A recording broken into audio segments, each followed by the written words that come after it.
back or neck. And I was sitting there thinking and remembering to myself, I was like, bro, I thought there was something just wrong with me. Like I just thought like am I not tough enough? Am I not like I should be able to go out and just play without doing all this stuff. And then it just hit me, like when I was watching it, nah man, like and I knew this, but everybody go through it. And it's the mental, like, I thought I was just mentally screwed up because I'm like, bro, I shouldn't, I don't like this. I'm always with the trainers. I got to do all this other stuff. It's just crazy. I just want to play. Remember, you think about the times when you could just get up and just go do what you wanted to. And then when you see him and you see guys at that next level, you realize, nah, that's every player. Everybody has these injuries, and it's the mental grind that just wears you down, where you just, some days you don't know how you got it. Like he was sitting there saying, hey, Tuesday, I don't know how I'm going to play. Right. And by Thursday, he's out here throwing the football. Right. Crazy. Yeah, it's amazing what these guys go through. And so you were going to say the same thing. Like, the Baker excuses seem so ridiculous now. That's the first thing I thought of. Yeah. When you're talking about all the work that these guys have to do. And the one thing about Mahomes that was interesting, I'm going to mess this up. His trainer was talking about he only loses 3% of motion, and most guys lose 20%. That was wild. All the neck training, spine training, all the fascinating. machines that he uses. Yeah, it looks so weird. Yeah, to gain flexibility, and how much baseball helps his hips, and how little range of motion he loses compared to most people. Right. And that's what helps him with some of these unorthodox throws. Right? Yeah, I mean, the trainer seems like a little bit of an odd duck. most of them are. Yeah.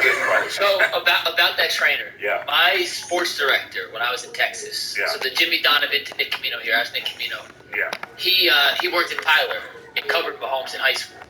Right. And he says that he did a story when Mahomes went to Texas Tech on that trainer. And this is before he had moved to Kansas City and built this massive facility that's essentially awesome. Mahomes' playhouse. Right. I'm sure he trains other people, but he does. But it's when Mahomes comes in, it's Mahomes' playhouse. Right, and when he's not there, everyone else can come in.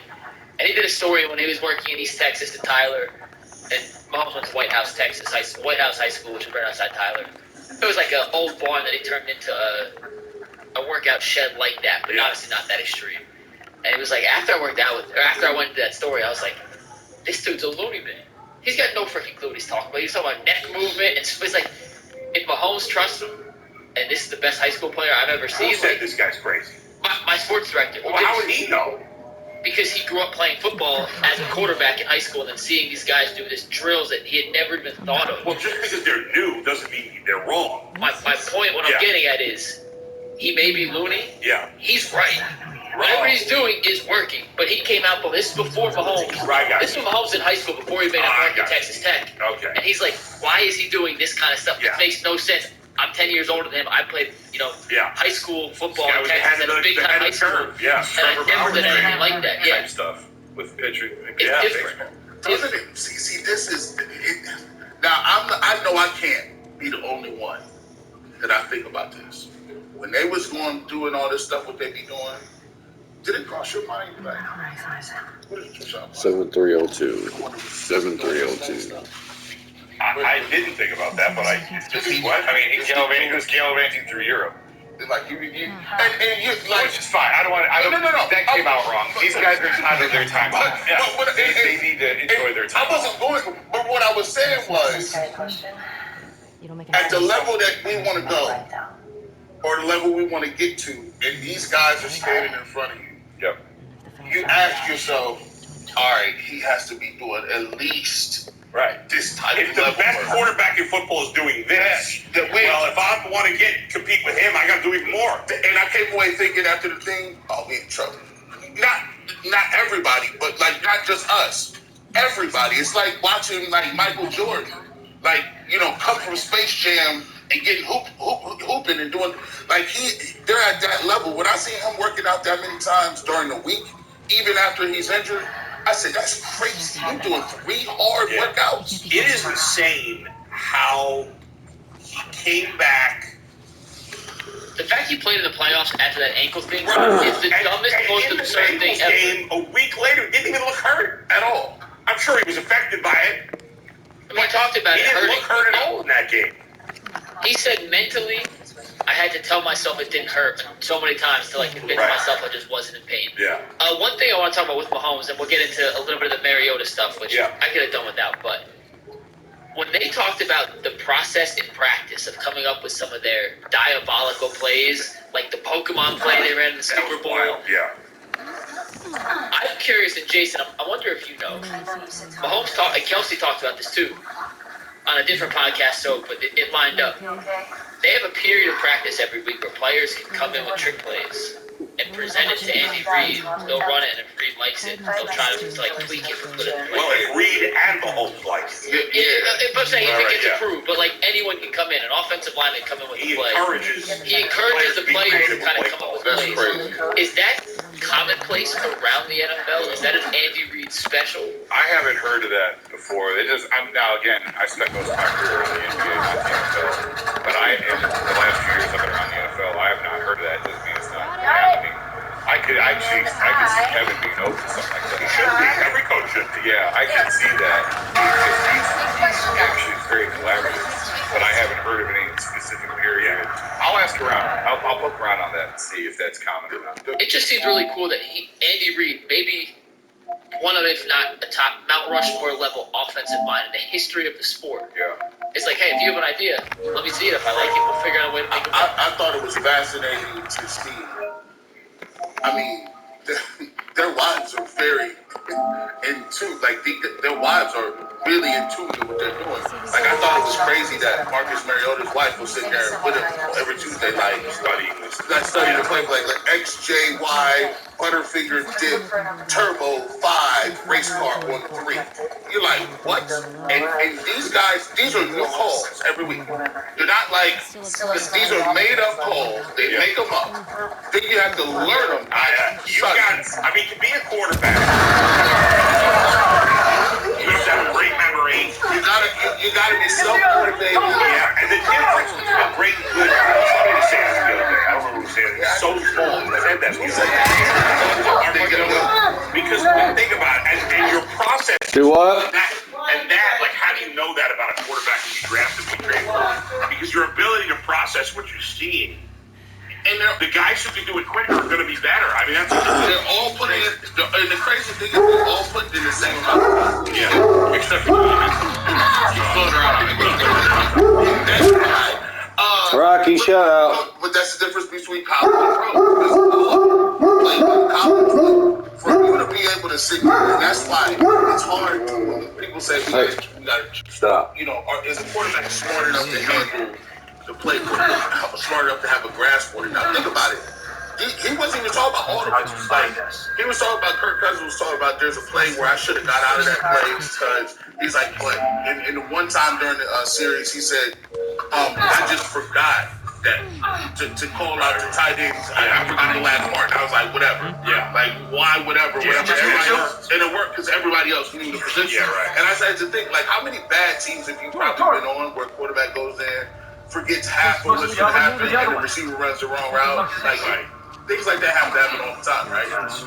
Man, it's fascinating. What we'd like to see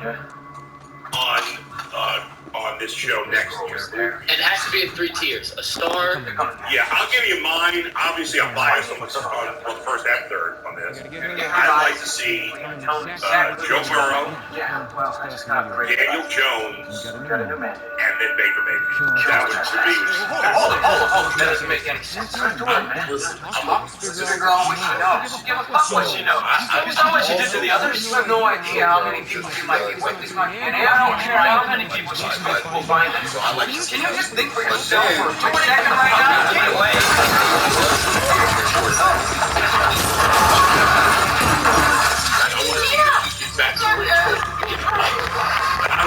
I think because of the so many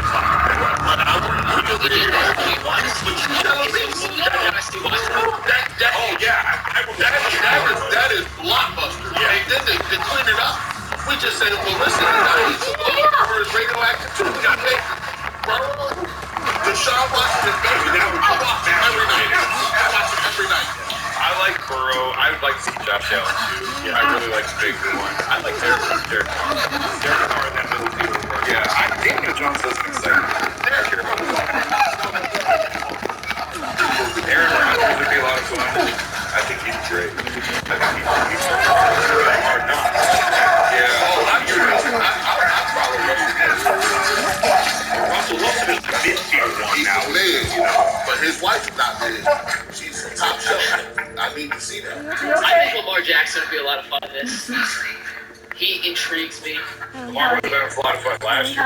Yeah, right. right. So. Yeah. Well, that's what I'm saying. He'd be fun. Deshaun Watson is a guy who, if everything came into place and they allowed it in the NFL, that would be. I don't think it's plausible, but he'd be one. You know, the person they're not gonna let him do it. I also think. The person they're never gonna let him do it. Like they don't want no part of this all-season concussion stuff. Yeah, right. They don't want nothing. I think Dak Prescott would be a fun one too. That could be a good, the mid-tier one.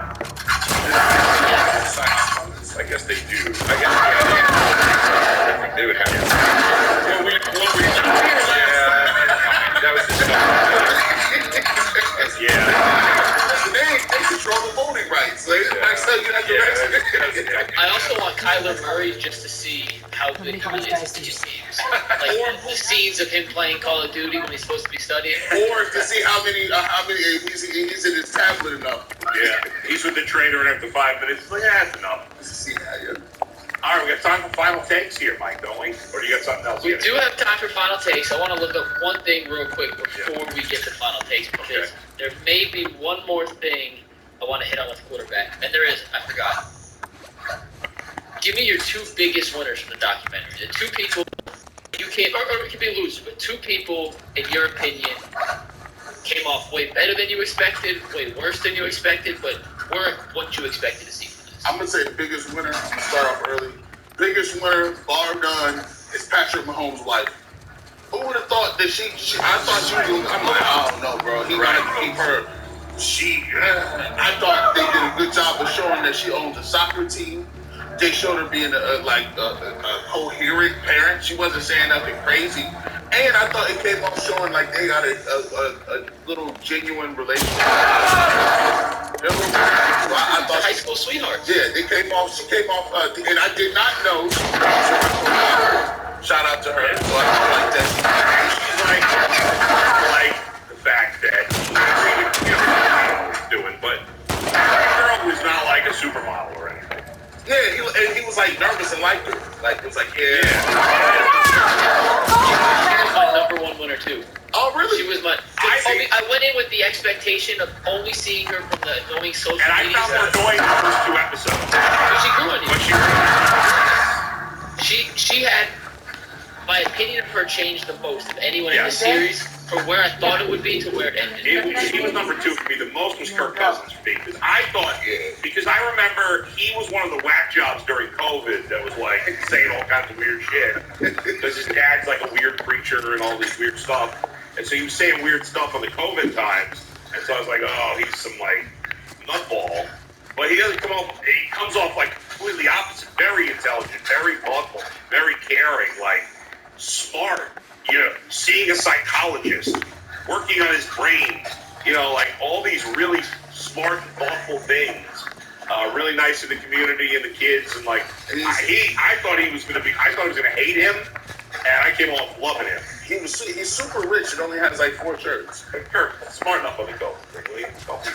I didn't make it far enough into the to say who won and who lost. Yeah. But is Mahomes' dipshit brother in this? No. Not at all, and that's the other They big winner. show him. He did not have he's one a speaking dipshit. part. But I don't. But you never hear. I don't think he ever talked the whole thing. I think he was like, let's leave my brother out of this. Mahomes probably said that. Yeah. Yeah, I bet he did. Leave him out of this. He's not doing that. And I've always been a Cousins fan. I've always loved Cousins. So. And by the way, Patrick Mahomes came off great. Because you know me, I'm always trying to sniff money, right? You go around Tom Brady, you just feel that the money is there. Yeah. I didn't think Mariota came off that great. Especially like leaving the team. I don't think they needed him at all in this, to be honest. He added to me. Yeah, because the air probably turned down. He seems like a nice guy, but the season went poorly, and obviously he got benched, he left, it was weird.